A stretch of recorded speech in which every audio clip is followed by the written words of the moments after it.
ദുരന്തങ്ങൾ തുടർക്കഥയാകുമ്പോഴും സ്ഥിരം ജീവനക്കാരില്ലാതെ സംസ്ഥാന ദുരന്ത നിവാരണ അതോറിറ്റി. ആകെയുള്ള ജീവനക്കാരിൽ സ്ഥിര നിയമനം മെമ്പർ സെക്രട്ടറിക്ക് മാത്രം.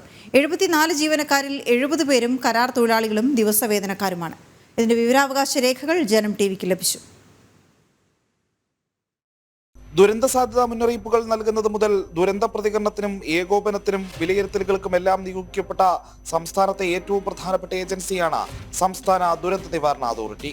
ഇത്ര പ്രധാനപ്പെട്ട ചുമതലകൾ വഹിക്കുന്ന ഏജൻസിയിൽ സ്ഥിരം ജീവനക്കാരനായി ആകെയുള്ളത് ഒരാൾ മാത്രം. ദുരന്ത നിവാരണ അതോറിറ്റി മെമ്പർ സെക്രട്ടറിയും SEOC തലവനുമായ ഡോക്ടർ ശേഖരൻ കുര്യാക്കോസാണ് ദുരന്ത നിവാരണ ഏജൻസിയിലെ ഏക സ്ഥിരം ജീവനക്കാരൻ.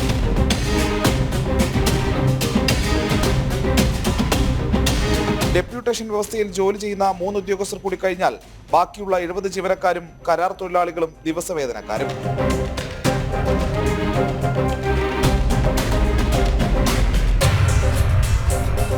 കേരളം പോലെ അടിക്കടി പ്രകൃതി ദുരന്തങ്ങൾ ഉണ്ടാകുന്ന സംസ്ഥാനത്ത് ദുരന്ത പ്രതികരണ പ്രവർത്തനങ്ങൾക്ക് നേതൃത്വം നൽകുന്ന സ്ഥാപനത്തിലാണ് സ്ഥിരം ജീവനക്കാരെ നിയമിക്കാതെയുള്ള കെടുകാര്യസ്ഥത.